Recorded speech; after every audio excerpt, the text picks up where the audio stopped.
ዛሬ የእግዚአብሔርን ቃል በክርስቶስ ኢየሱስ ስጋና ደም ላይ መሰረት አድርገን የእግዚአብሔርን ቃል አብረን እንጆይ እናደርጋለን።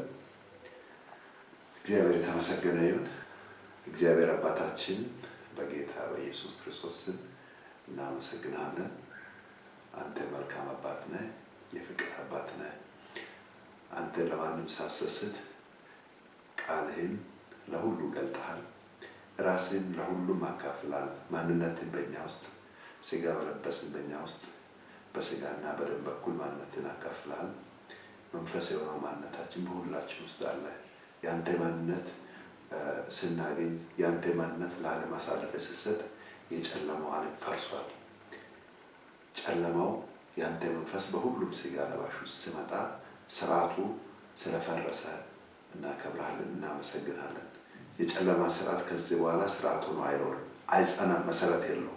ከጥንት ከዘላለም መሰረት ያለው ያንተ ማንነት፣ ያንተ መንፈስ፣ ያንተ ስጋና ደም በእኛ ውስጥ አንድ ስለሆነ የትኛውም ኃይል በእኛ ውስጥ ስለማይገዛ እናመሰግናለን። ስጋችን፣ ደማችን፣ ሁሉ መንፈሳችን ያንተ ስለሆነ ያንተ ርስት ስለሆነ እናመሰግናለን። ሁለንተናችን በአንተ ተገዝቷል። የትኛውም ክፉ የትኛውም ጨለማ በዚህ በአንተ ስርዓት በአንተ መንግስት ስርዓት በአባትና በልጅነት ስርዓት ውስጥ ገብቶ መስራት ስለማይችል እናመሰግናለን። ይሄ ብርሃን ሁሉ ደግሞ በዓለም ሁሉ ላይ ያለማንም አጋዥ በአንተ ኃይል በአንተ መንፈስ ሁሉ ቦታ ላይ ይሄ ብርሃን ስለሚሰርጽ ይሄ ብርሃን ሁሉም ቦታ ስለሚሸፍን እናመሰግናለን። እንግዲህ ዛሬ የኢየሱስ ክርስቶስ ስጋና ደም ነው እዚህ ያለው። ስጋና ደም ማለት የኢየሱስ ክርስቶስ ስጋና ደም ነው።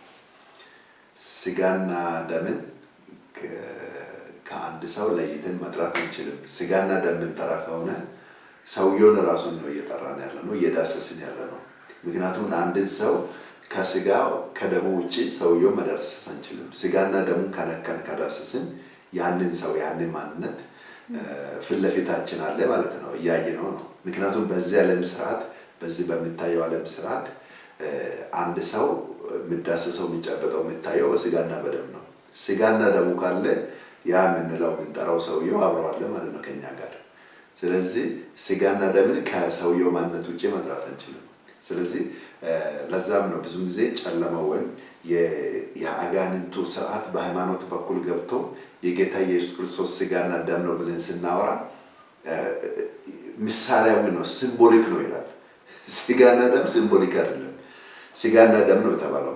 እዚህ ፊት ለፊታችን የሚታየው ይሄ መጠጥም ይሄም ዳቦ በራሱ ዳቦ ወይም መጠጥ አይደለም እያልን ያለ ነው። ኢየሱስ ክርስቶስ በመጨረሻው ከአራት በኋላ ተነስቶ ይላል።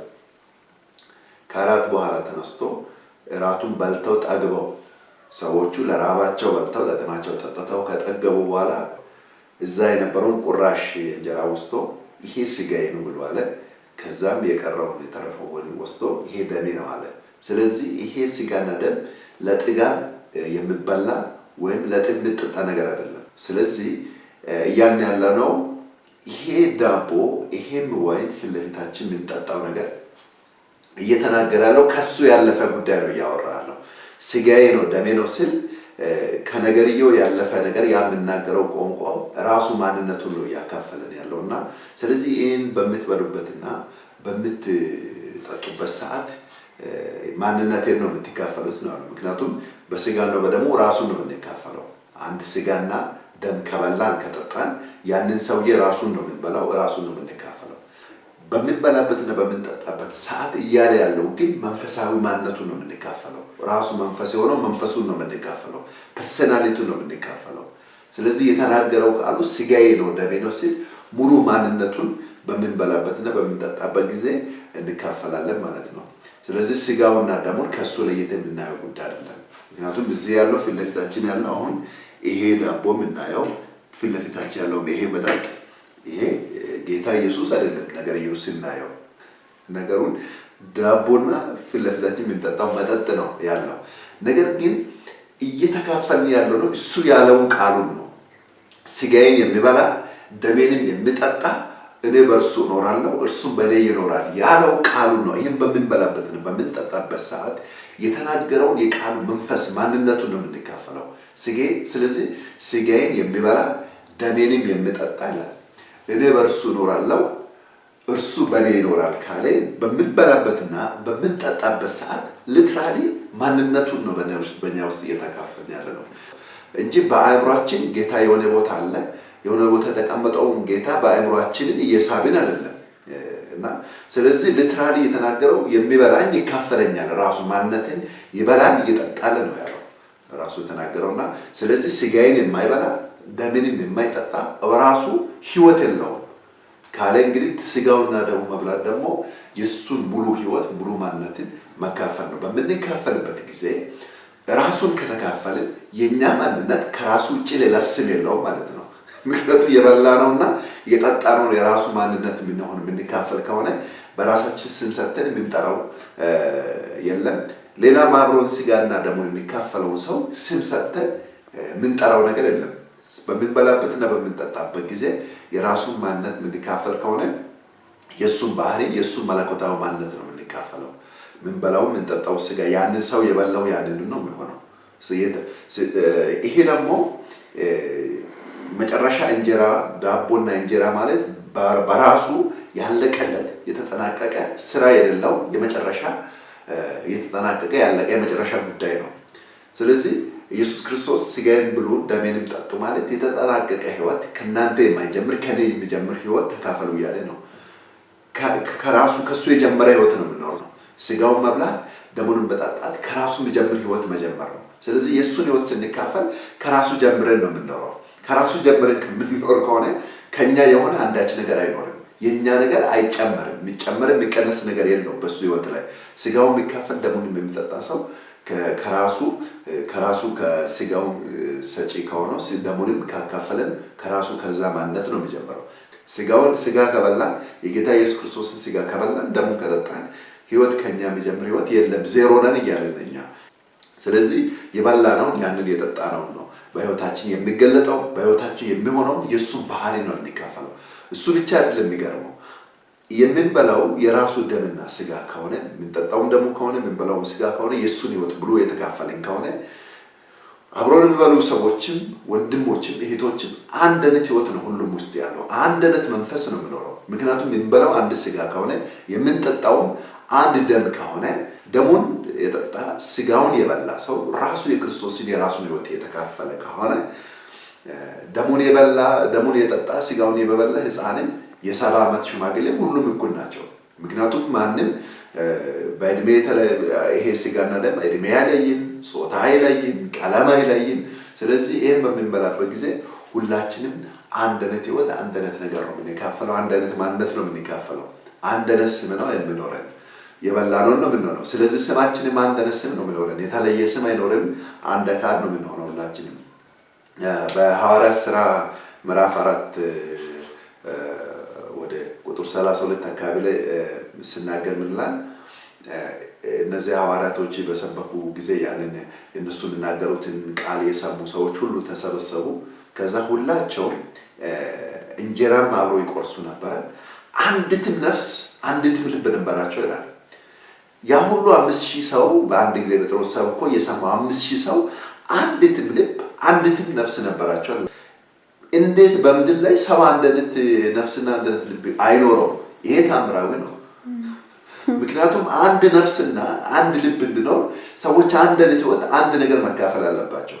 ስለዚህ በዛ መካከል ሰዎች ይሄ የኔ የሚባባሉት ነገር አልነበራቸው። ምክንያቱም ሁሉም አንዲትም ነፍስ አንድ ልብ ነበራቸው ይላል። ማንም ይሄ ያ የኔ ነው የሚል ነገር አልነበረውም። ያላቸው ነገር ሁሉ አብረው ይካፈሉ ነበር ይላል። ይሄ ተአምራዊ ነው። ፌክ አይደለም፣ ሲምቦል አይደለም። ሲምቦል ቢሆንም አንድ ባላረጋቸው ነበር። ስለዚህ የበሉት መብል የጠጡትም መጠጥ አንድ ማንነት ስለሆነ የጌታ ኢየሱስ ክርስቶስ አንድ ባህሪን ስለተካፈሉ ሁላቸውም አንዲት ነፍስ ነበራቸው ይላል። ያኔ የነበሩ ሰዎች ለምንድነው አንዲት ነፍስ ነበራቸው ብለው? ሁላቸውም የሚበሉትንና የሚጠጡት ነገር ስለሚያውቁ ነው። ያ የሚበሉት የጌታ ኢየሱስ ክርስቶስ ስጋ ነው፣ የሚጠጡትም የኢየሱስ ክርስቶስ ደም ነው። ስለዚህ ማንነቱን ስለተካፈሉ በሁላቸውም ውስጥ ያለው ድምፅ አንድ ነው። በሁላቸውም ውስጥ ያለው መንፈስ ለነፍስ አንድ ነው የሆኑት። አንድ አካል ናቸው። የአንድ ማንነት አካል ናቸው። የበላ ሁሉ አንድ ማንነትን ነው የሚካፈለው። ስለዚህ ሁሉም የእሱ አካል ስለሆኑ ሁላቸውም ውስጥ የሚሰራው የእሱ ማንነት ስለሆነ ስለዚህ ይሄ የምንጠጣውና የምንበላው ጉዳይ ተራ ምግብ ያው የተቆረሰ ስንዴና ዝም ብሎ የተጨመቀ ወይም ቪምቶ አይደለም። የምንጠጣው የምንበላው ጉዳዩ መንፈሳዊ ጉዳይ ነው። ስለዚህ ለዓለም እግዚአብሔር አውቆ የሰጠው ጉዳይ ነው። እግዚአብሔር በመጨረሻ ለዓለም ይህን ሲሰጥ ራሱ የሚያካፍለው ማንነቱን በመስጠት ነው እንጂ በሌላ መንገድ ሰው እግዚአብሔር ማወቅ አይችልም። እግዚአብሔር ራሱ ለሰው ካላካፈለ በስተቀር በሌላ መልኩ እግዚአብሔር ማወቅ አይቻልም። መብልና መጠጥ የሚባሉ ነገሮች በራሳቸው ትልቅ ጉዳይ ናቸው። ሰው ህይወት የሚካፈለው ኢቨን በዚህ በፊዚካል ዓለም ሰዎች ሰውነት ስላላቸው ብቻ ሰው የሚኖሩት ኖርማሊ ድንች፣ ቲማቲም፣ እንጀራ በልተው የሚኖሩ ሰዎች የሚጠነክሩት ምክንያቱም የሚበሉት ምግብ ከበሉ በኋላ ሰውነት ነው የሚሆነው። የሚበሉት ነገርየው ከበሉት በኋላ ምክር አይሰጠው። የበሉት ነገር በራሳቸው ውስጥ ገብቶ ይሰራል። አሁን የምንበላውና የምንጠጣው የጌታ ኢየሱስ ክርስቶስ ስጋና ደም ከሆነ እንግዲህ የሱም ማንነት ነው የምንካፈለው፣ የሱም ባህሪ ነው የምንካፈለው። ይሄ ምክር አስፈልገውም፣ ልዩ ጥናትም አስፈልገውም። ይሄ መብላትና መጠጣት ብቻ ነው። መብላትና መጠጣት ስራ የለውም። ስለዚህ እግዚአብሔር ከኛ በእሱን ህይወት እንድንኖር በሌላ በምንም መልኩ የፈለገን ነገር የለም። በመጨረሻ ህይወቱን አሳልፈው ሲሰጥ የመጨረሻ ነገር ያደረገው ስጋውና ደሙን እንድንካፈል ነው እና ሌላው ደግሞ መጀመሪያ እና አዳምና ሔዋን ኤደን ገነት ላይ ሲወድቁ በኃጢአት ሲወድቁና በእባቡ ተታለው በኃጢአት ሲወድቁ የተደረገው ነገር ምንድነው? በመብል ነው የገባባቸው መንፈሱ። መጀመሪያ ወደ እነሱ ራሱ መንፈሱ ንግግሩን ካደረጉ በኋላ እንድትበሉ ነው ያላቸው። ልክ ሲበሉ በላያቸው ላይ ያ የጨለመው መንፈስ መስራት የጀመረው በመብል ነው የገባው። መብል በጣም አደገኛ ነገር ነው። መንፈሳዊ አንድምታ አለው መብል። ስለዚህ ሲበሉ በመብል ነው የገባባቸው መንፈሱ ራሱ። ባይበሉ ኖሮስ ዛፉን ባይበሉ እኮ ሰላም ናቸው። ነገርየውን ሰምተው ዝም ብሎ ሰላም ነው፣ ምንም አይሆንም እና እግዚአብሔር እንዳትመስሉ ፈልጎ ነው ብሎ ብልና ባይበሉት ዛፏን ባይነኩት ሰላም ነበረ። ስለዚህ የመጀመሪያም የሰው ልጅ ነገርየው ያ የእባቡ መንፈስ ጨለመው፣ ዲያብሎስ መንፈስ ማለት ነው። በላያቸው ላይ ዘሮ ነው የገባው። በመብል በኩል ነው ዘሮ የገባው እና ስለዚህ በመብል በኩል ከገባ በኋላ እግዚአብሔር ምንድነው አለው? ከሴቲቱ የሚወለድ ራስን ይቀጠቅጣል አለ። ምክንያቱም ዘሮ ነው በመብል በኩል ኦልሬዲ ሰዎቹ ላይ ገብቷል ያ። ስለዚህ አንድ ጊዜ በአዳምና በሔዋን በኩል የገባው ያ ዘር እየተባዛ ትውልድ በተወለደ ቁጥር ከትውልድ ትውልድ እያለ እስከ ኢየሱስ ክርስቶስ መጣና እዚህ ጋር ማብቃት አለበት። ለማብቃት ደግሞ ከሴቲቱ የተወለደው ዘር ኢየሱስ ክርስቶስ የራሱ ማንነት ለዚህኛው ደግሞ ለዚህ አካል ለዚህ ስጋ የራሱ ማንነት ማካፈል አለበት። ነገርየው መንፈሳዊ ጉዳይ ስለሆነ ስለዚህ ያንን ኢየሱስ ክርስቶስ ያደረገው ምንድነው? በመጨረሻ ቃሉን ነግሮ የእግዚአብሔር ልጅነት ነግሯቸው ፋይናሊ የሰጣቸው ስጋውና ደም ነው። ስጋዬ የሚበላ ደሜን የሚጠጣ እኔ በእርሱ እኖራለሁ እኮ ማለት በዚህ አካል ይገለጣለሁ ነው። ስጋና ደሙን ስንበላ እንግዲህ ሌላ ቦታ ሄደን የበላ ነው። አሁን ምግብ በልተን እኔ አሁን ምግብ ወይም ቁርስ ወይ እራት ከበላው በኋላ እራቱ ከኔ አምልጦ ሌላ ቦታ ሄዶ ሌላ ቦታ አይገለጥም። ከበላው በኔ ውስጥ ነው የሚሆነው። ከበላው እኔነት ሆኖ ነው የሚገለጠውና የኢየሱስ ክርስቶስ ስጋና ደም ነው ብዬ ስበላ ስቆርስ በኔነቴ በኔ ሆኖ ነው ነገርየው የሚገለጠው። በመብላትና በመጠጣት ወደኛ የሚመጣ የተካፈልንበት ህይወት ነው እና ስለዚህ በበላንና በምንበላበትና በምንጠጣበት ጊዜ የእግዚአብሔር የራሱ ማንነት ስንካፈል የራሱ ገጽታ በእኛ ላይ ይታያል። የበላ የጠጣ ገጽታው በሰውነቱ የምግብ ባህሪ በዚህ አካል ስንበላ እንደሚታይ ሁላ እግዚአብሔርን ራሱን ህይወት ስንበላና ስንጠጣ የራሱ ህይወት በዚህ አካል እንደዛ ነው የሚገለጠው። ስለዚህ ኢየሱስ ክርስቶስ ከሙታን ከተነሳ በኋላ የመጀመሪያ ያገኛቸው የኤማውስ መንገደኞችን ነው። በፊት ለፊት ማለት ማነው መግደላዊት ማርያምን ካገኛቸው በኋላ ወደ አመሻሽ አካባቢ የተገናኘው ከኤማውስ መንገደኞች ጋር ነው። ከኤማውስ መንገደኞች ጋር ተገናኝቶ ሉቃስ ምዕራፍ 4 ላይ ነው ታሪኩ ያለው።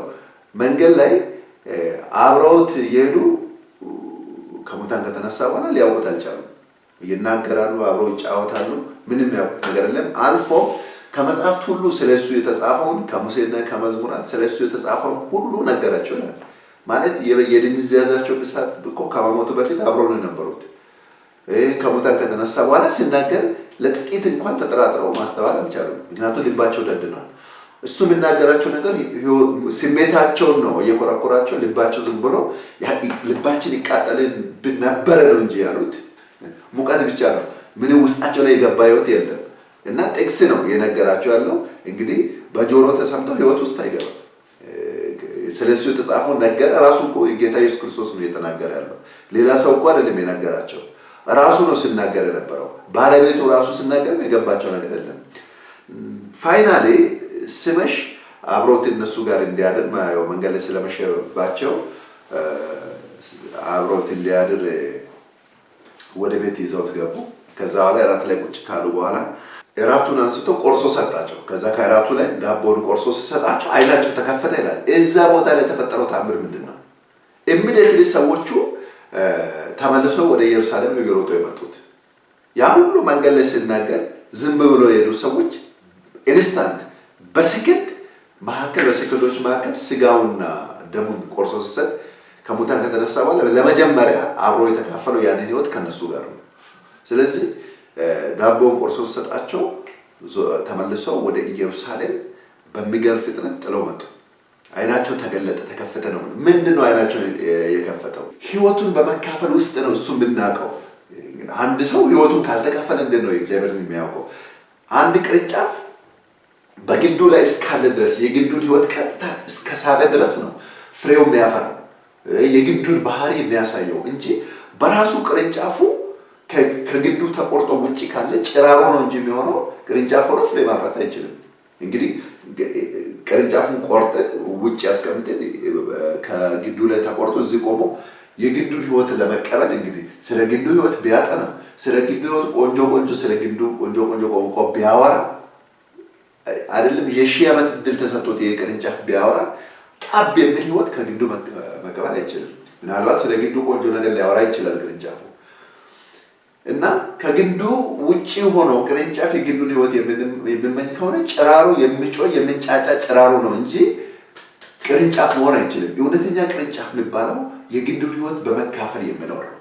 ከራሱ ቀጥታ ከግንዱ ህይወትን በመነካከት በመካፈል የሚኖር የሚገልጥ ነው ቅርንጫፍ የሚባለው እንጂ ውጭ ቆሞ እዛ ያለውን አይጠራም። ስለዚህ የእግዚአብሔርን ህይወት ከሆነ ዓለም ከሆነ መንፈስ ዓለም እየጠራን ናና የምንለው እየጠራን የሆነ የምንደጋግመው ነገር ወደ ድግምት ሳይሆን የእግዚአብሔር ህይወት ማለት በመብላትና በመጠጣት በመዳሰስ እንደዚህ በመነካካት የምንካፈለው ህይወት ነው። እውነተኛ ህይወት ነው እግዚአብሔር ህይወት፣ የሆነ ምኞት አይደለም። ስለዚህ እግዚአብሔር በመጨረሻ በዚህ ስጋ ለባሽ ላይ ራሱን ለመግለጥ የፈለገበትን መንገድ ፋይናሊ ለዓለሙ ስጋውና ደሙን አሳልፎ በመስጠት ነው። ስጋና ደሙን አሳልፎ ከሰጠ ይሄ የመጨረሻ ቋንቋ ነው። እግዚአብሔር ከዚህ ውጭ ሌላ ቋንቋ የለውም። እንግዲህ ስጋን አካፍሉ እንግዲህ ስለ እግዚአብሔር ከማጥናት፣ ስለ እግዚአብሔር ከማንበብ፣ ስለ እግዚአብሔር ብዙ ቃላትን ከመናገር፣ እሱን ከማድነቅ ቀጥታ እሱን ብንካፈልና ብንበላው ራሱ ቀጥታ እኮ ያለምንም ቋንቋ ህይወቱ በእኛ ህይወት ይገለጣል ማለት ነው። ለዛም ነው ኢየሱስ ክርስቶስ እንግዲህ ዓለምን አንድ የሚያደርገውና ሁሉንም ዓለም አይደለም ከእግዚአብሔር ጋር ዓለምን አንድ የሚያደርግ አይደለም፣ ዓለሙን እርስ በርስ አንድ የሚያደርገው እኮ አንድ ላይ መሰብሰብ አይደለም፣ ስጋውን መብላት ደሙን መጠጣት ነው። ምክንያቱም የሱን ስጋና ደም ሁሉም ቢበላ ከሆነ አንደኛ ሁሉም ከእግዚአብሔር ጋር ማንነቱን አንድ ማንነት ይካፈላል። ሁለተኛ ደግሞ ዓለም እርስ በርሱ የሚለያይ ነገር አይኖርም። ሁሉም አንድ ማንነት ነው ተካፍሎ የሚኖረው። ለዚህ ዘንድሮ እንግዲህ በዚህ ዘመን እርስ በርስ የተፈረካከሰ ዓለም በፖለቲካ የተለያየ፣ በሃይማኖት የተለያየ፣ በእውቀት የተለያየ፣ በጎሳ በብሔር የተለያየ ዓለም እኮ የመጣው ፍርክስክሱ ዝብርቅ እኮ የወጣው ዓለም ለምንድን ነው? ሁሉም የራሱን አስተሳሰብ ይዞ ስለሚንቀሳቀስ ነው። ሁሉም ራሱ ልክ ነኝ ያለው መንገድ ተከታይ እያበዛ ስለሚሄድ ነው ዓለም አንድ ያለው ነው። እግዚአብሔርን ከራሱ ለይቶ ሰው የሚጠራው። ስለዚህ ዓለሙ አንድ የሚሆንበት እግዚአብሔር ራሱን የገለጠበት መንገድ በመጨረሻ ራሱን በማካፈል ነው። ስለዚህ ስጋና ደግሞ የሚባለው የራሱን ህይወት በመካፈል ራሱን በመብላትና በመጠጣት የምንኖረው ህይወት ነው። ይሄን እንግዲህ ያቀረበው እሱ ነው። ስለዚህ እግዚአብሔር ራሱን በብዙ ቋንቋ በብዙ ቃላት በተለያየ መልክ በብሉይ ኪዳን ውስጥ በብዙ መልኩ እግዚአብሔር ተናግሯል ለሰው ልጅ ራሱን ስለ ራሱ ብዙ ተናግሯል። በምሳሌዎች ተናግሯል፣ በጥላ ተናግሯል፣ በትንቢቶች በጽሁፍ በተለያየ ነገር እግዚአብሔር ተናግሮ አንድ ሰው ዝር ብሎ እግዚአብሔር የሚያውቅ አልነበረም። ማንም ሰው እግዚአብሔር እንዲያውቅ አልቻለም። ለዛም ነው አንድ እንኳን ልጁ በመጣ ጊዜ አንድ እንኳን እግዚአብሔር ያየ የለም። በእቅፉ ያለው አንድያ ልጅ እሱ ተረከው ይላል። እንግዲህ ምን ማለት ነው? መጥቶ ዝርዝር ሐሳብ ነገረ ማለት አይደለም። ለእግዚአብሔር መጥቶ ልጁ ስጋና ደም ነው ያካፈለው። ስጋና ደም ሲያካፍል የራሱን ባህሪ ተካፈልን። ከዚህ በኋላ ማንም እግዚአብሔርን በራሱ በሕይወቱ ማወቅ ይችላል። ለምሳሌ አንድ መድኃኒት ሰው ከዋጠ በኋላ ስለ መድኃኒቱ ቁጭ ብሎ አያሰላስልም። በቃ የመድኃኒት የፈውሰኝ ይሁን እዛ ቦታ ሄዶ እንዴት እየነካኝ ይሁን በቃ አንተ የመድኃኒት እንደፈውስ ተብሎ አይነገረው። ምክንያቱም መድኃኒቱ ራሱ ያለቀለት መድኃኒት ስለሆነ ሄዶ በሽታ ካለ በሽታ ያለበት ጋር ይሰራልና፣ ስለዚህ የኢየሱስ ክርስቶስን ስጋና ደም በሚበላበት ጊዜ የእሱ ስጋ የሚሰራውን ነገር ውስጣችን ገብቶ የሚሰራው ራሱ ስራው፣ ይህ ደሙም ገብቶ የሚሰራው የሚኑ ክፍል መንፈሳችን ጋር ይግባ፣ ነፍሳችን የቱ ጋር ይግባ እኛ የምናውቀው ዋናው ወደ ውስጥ ማስገባት ነው። ዋናው ማላመጥ ነው። ሰይመ ነው ይሄ ስጋ ነው ይሄ ደሙ ነው ብለን ሰይመን ከበላን በኋላ የሚሰራው ስራ ራሱ ገብቶ ይሰራል። ስለዚህ ለእሱ አይነገረው። ከገባ በኋላ ራሱ የሚያደርገው ራሱ ነው የሚያውቀው በእኛ አካል ውስጥ። ስለዚህ ከእኛ የሚጠበቀው ነገርየውን መብላት ነው፣ መጠጣት ነው። ስለዚህ ድካሜን አንሳ በሽታዬን ውሰድ ብለን ደግመን የምንነግረው ነገር የለም እና ስለዚህ ደሙን ስንጠጣ ስጋውንም ስንበላ በሰውነታችን ገብቶ ራሱ የሚያደርገው ራሱ የሚሰራው ስራ ራሱ ያደርጋል። ይሄ የመጨረሻ እግዚአብሔር ፍቅሩ ለኛ የገለጠበት መንገድ ነው። ስለዚህ እግዚአብሔርን ይሄን የራሱ ስጋና ደሙን በመካፈል እንደማወቅ በምንም በሌላ መንገድ ማወቅ አይቻልም። ለዛ ነው ምን አለ? ሕጌን በልባቸው እጽፋለሁ በልቦናቸውም እቀርጻለሁ አለ። ማንም ጎረቤቱን እግዚአብሔርን ይወቅ ብሎ አያስተምርም። ምክንያቱም ከትንሽ እስከ ትልቅ ድረስ ሁሉም ያውቁኛል አለ። ምን ማለት ነው? እግዚአብሔር ራሱን ወደኛ ካካፈለ ለሁሉም ሰው ካካፈለ በኋላ እግዚአብሔር በውጪ ወቅት ተብሎ የሚነገር ነገር አይደለም። እግዚአብሔር ከውስጥ የሚጀምር ህይወት ነው። ስለዚህ ከውስጥ የሚጀምር ህይወት ከሆነ እግዚአብሔርን ከውጭ እንትና ይወቅ ይሄ እግዚአብሔር እንዲያ ነው እንዲህ ነው ብለን የምንነገር ምናልባት ግምት የወለደው እግዚአብሔር ሊሆን ይችላል እንጂ እውነተኛው እግዚአብሔር ለማንም በሁሉም ቦታ ላይ ራሱን ገልጦ የሚለው ሕያው አባት ነው እሱ። ስለዚህ እግዚአብሔር በመጨረሻ ራሱን በስጋና በደሙ በኩል በስጋ ለባሽ ሁሉ ውስጥ አካፍሏል። እንግዲህ ካካፈለ እሱን በመብላትና በመጠጣት ነው የምናውቀው፣ የራሱን ህይወት በመካፈል ነው የምናውቀው እንጂ ከውስጥ ለማወቅ ብንጥር ምንም የምናመጣው ነገር የለም። ደግሞም እኮ ብዙ ሞክራል ለማወቅ ተብሏል፣ ተጠንቷል፣ የእንትና ሀሳብ ተብሏል፣ የእንትና አመለካከት ተብሏል፣ ከውጭም ከውስጥም ብቻ ብዙ ተባብለናል እግዚአብሔርን ለማወቅ እና በዛም በዚህም እግዚአብሔር የታወቀ ነገር የለም። እስከዛሬ ቢታወቅ ኖሮ ጥሩ ነበር እኮ እና ስለዚህ እግዚአብሔር በሙከራም አይታወቅም፣ በልዩ ጥናትም የእንትና አመለካከትን በመከተል እግዚአብሔር የሚታወቅ ነገር የለም። እግዚአብሔር ሕያው አባት ነው። በሁሉም ውስጥ በሁሉም ስጋ ለባሽ ራሱን ገልጦ የሚኖር ነው። በመጨረሻ ምንድነው? ኢየሱስ ክርስቶስ ከሙታን ከተነሳ በኋላ ራሱን የሚገልጥበትን አካል ፈለገ። አካል ሲፈልግ ራሱን የሚያሳይበት አካሉም ስጋ ለባሽ የሆነ የስጋ ለባሽ ሁሉ ወንዶችና ሴቶች ናቸው ራሱን የሚገልጥበት አካል። ስለዚህ የራሱን ማንነት በዚህ አካል ሲሰጥ ይሄ አካል የእሱ ምስክር ነው። እኔና በዚህ ቻናል ላይ የምሰሙ ሁላችሁ የክርስቶስ ኢየሱስ ምስክር ናችሁ። እሱ ሕያው መሆኑ በሕይወት የመኖሩ ከሙታን የሚነሳቱ ምስክር እናንተ ናችሁ። ምክንያቱም እግዚአብሔር እሱን ከሙታን በመንፈስ ኃይል ካስነሳው በኋላ በስጋ ለባሽ ውስጥ ነው መንፈሱን የለቀቀውና ያ የክርስቶስ መንፈስ ወደ ዓለም ተዘርቷል። በስጋ ለባሽ ሁሉ ውስጥ የሚኖር ሕያው የሆነ የክርስቶስ መንፈስ ነው። ስለዚህ ይሄን ስጋውና ደሙን በሚበላበት ጊዜ ሞቱን እናስባለን ማለት ነው። በሞቱ የሆነው ነገር ምንድነው ነው? ስለዚህ በሞቱ የሆነው ክርስቶስ ኢየሱስ ራሱን ለዓለም የሰጠበት መንገድ ነው ሞቱ ማለት እንጂ ያቆመበት ያበቃበት የተመደበበት ቦታ ማለት አይደለም። ባይሞት ኖሮ በሁላችን ውስጥ መሆን አይችልም። አንድ ኢየሱስ ሆኖ ነበር የሚኖረው እስከዛሬ ድረስ። አሁን እኛ በአእምሯችን ምን ስለው አንድ አይሁድ ላይ የተወለደ ከዛ ያደገ የሆነ አንድ ጎልማሳ ሰው ወይም አንድ ወጣት ሰው ሆኖ ነበር የሚኖረው ሞቶ ራሱን ለዓለም ባይሰጥ ኖሮ። ከሞተ በኋላ ግን ከሞታን ስነሳ ክርስቶስ ሆኖ ነው የተነሳው። እግዚአብሔር ያንን ኢየሱስ ያ አንድያ ልጁን በሞትና በትንሣኤ በኩል በሁሉም ሰው ውስጥ ዘር አድርጎ ሰጥቶታልና ስለዚህ በምንበላበትና በምንጠጣበት ጊዜ ቀጥታ ህይወቱን ነው የምንካፈለው።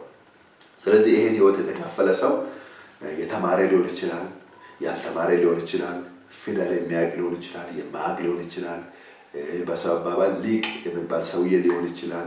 ሕፃንም አዋቂም ይህን ሲበላ ያው ነው የሚሆነው። ስለዚህ በሁሉም ቦታ እኩል እግዚአብሔር ራሱን የገለጠበት መንገድ በመብላት ነው። ስለዚህ እግዚአብሔር ጠቢብ ስለሆነ ራሱን ለሁሉም እኩል የሚያካፍልበት መንገድ በዚህ በመብላትና በመጠጣት የምንካፈለው ሕይወት ነው። መብላትና መጠጣት ሁሉም ሰው እኩል ነው የሚያደርገው። መብላትና መጠጣት ሁሉም ሰው በአንድ ገበታ ያመጣል። ሕፃኑንም አዋቂውንም ወንዱንም ሴቱንም እኩል የሚያደርገው አንድ ገበታ ለሚሰበስበው መብላትና መጠጣት ነው። ስለዚህ በአባታችን ገበታ የቀረብነው የእሱን ስጋ በመብላት ደሙን በመጠጣት እሱ ያዘጋጀውን ይህን እራት በመመገብ ነው። በዚህ ሀሳብ ነው ወደ ገበታው የተጠራው እና ስለዚህ የእኛ ድካም ብርታት ምናምን መስፈርት ሳይወጣለት ማወቅ አለማወቅ ትልቅ ትንሽ ተብሎ እግዚአብሔር ማንንም ሳይለይ ሁሉንም አንድ ያደረገው ገበታ ነው። ስለዚህ ሰው ሁሉ እኩል የሚሆነው ገበታ ላይ ሲቀርብ ነው። ገበታ ላይ ሁሉም ተመጋቢ ነው። አንድ አይነት ምግብ ነው ገበታ የቀረበ ሰው የሚበላውና ስለዚህ ለዓለሙ የቀረበው ምግብ ኢየሱስ ክርስቶስ ነው። ለዓለሙ የቀረበው ምግብ ሃሌሉያ ስጋውና ደሙ ነው። ስለዚህ ይህን በምንበላበትና በምንጠጣበት ጊዜ ትልቅ ትንሽ ብለን ሰው መካከል ደረጃ እናወጣለትም። አዋቂ አላዋቂ ተብለን ልዩ ጸጋ ያለውም ተብሎ ተጠራ ነገር የለም። የእሱን ራሱ ከተካፈልን በኋላ ልዩ ጸጋ የሚባልም የለም። ምክንያቱም ሕይወት ሁሉ አንድ ነው። እግዚአብሔር ያካፈለው ለዓለሙ የሰጠው ሕይወት አንድ ስለሆነ መብላትና መጠጣት ሁሉንም አንድ ነው የሚያደርገው እና ስለዚህ ወገኖች የእግዚአብሔር ሕይወት በመብላትና በመጠጣት የምታውቁትን ያክል ስለሱ ወሬ ሰው የነገረውን በመስማት ወይም በማንበብ እግዚአብሔርን አታውቁትም። ማንነቱን በትክክል እንዳስሰው በሚታይ በሚጨበጥ በሚዳሰስ መልኩ። ስለዚህ እግዚአብሔር በሚታይ በሚጨበጥ በሚዳሰስ መልኩ ራሱን ለዓለም አሳልፎ ሰጥቷል። ፍቅር ስለሆነ ማንንም ሳይለይ ቅርብና ሩቅ ያሉትን ሳይለይ የበላይታች የሚባሉ ሰዎችን ሳይለይ ለሁሉም ራሱን እኩል የገለጠው ከሰማይ ለሁሉም እንጀራውን አዝንቧል። ያም የሕይወት እንጀራ የተባለው ኢየሱስ ክርስቶስ ነው።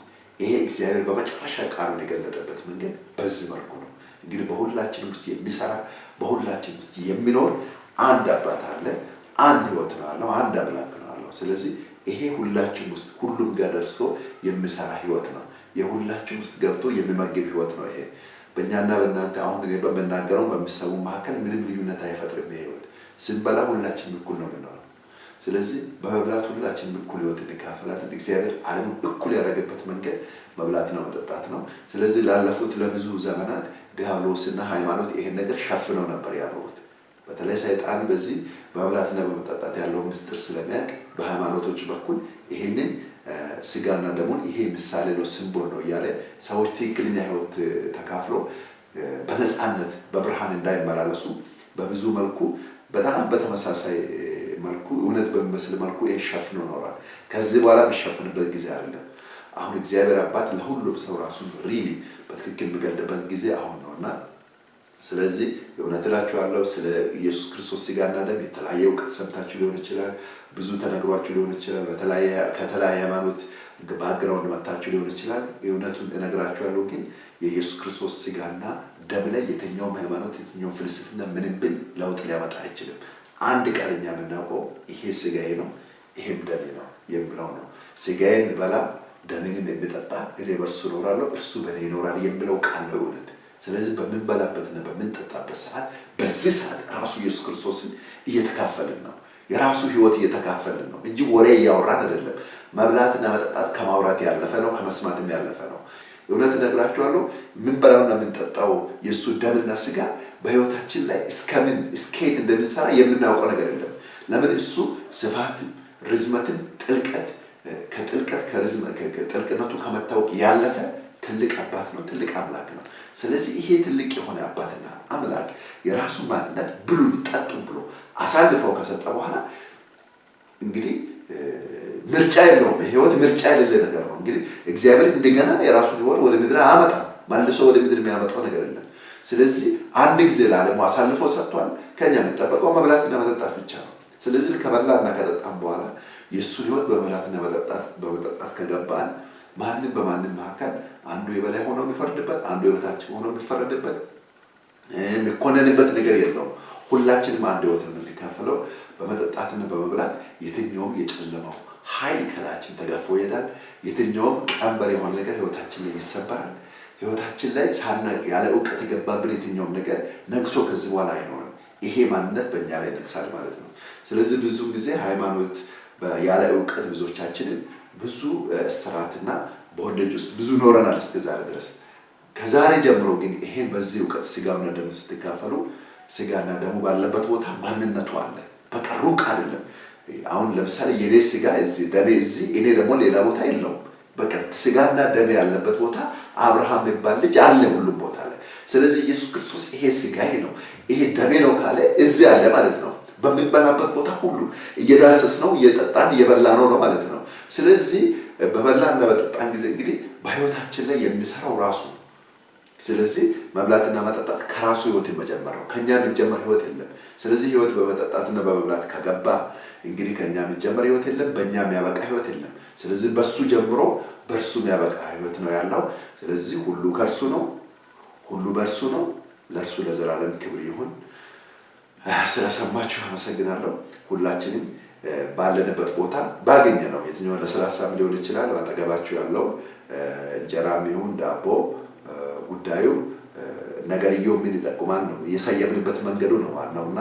ስለዚህ ያን ይዛችሁ በዚህ ሰዓት ሁላችሁም የምትሰሙ እየሰማችሁ ያላችሁት ይህን ስጋውን እንበላለን ደሙን እንጠጣለን። እግዚአብሔር አባታችን እናመሰግናለን። አንተ ፍቅር የሆንክ አባት ነህ፣ ቸር አባት ነህ።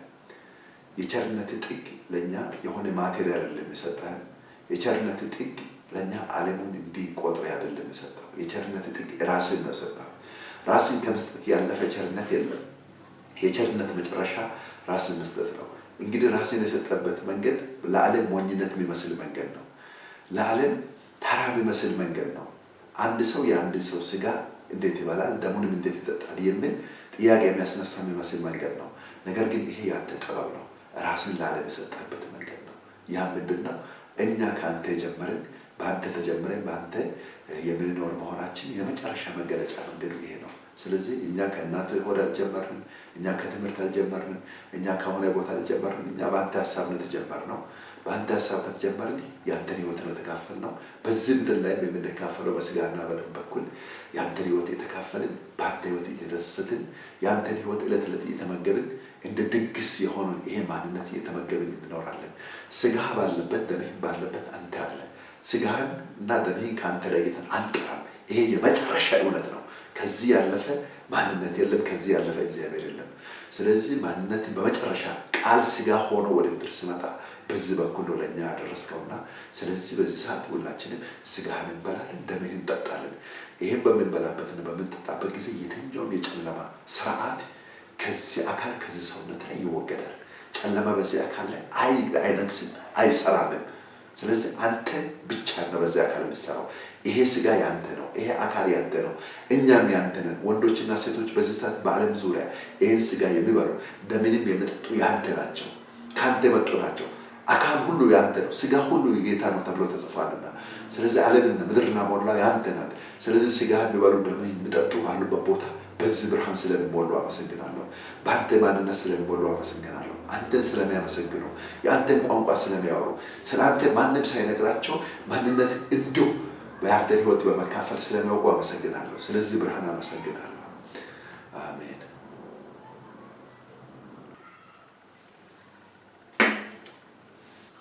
እንግዲህ ሌላም ጊዜ በተለያዩ መልእክቶች በዚህ ቻናል ላይ እንገናኛለን።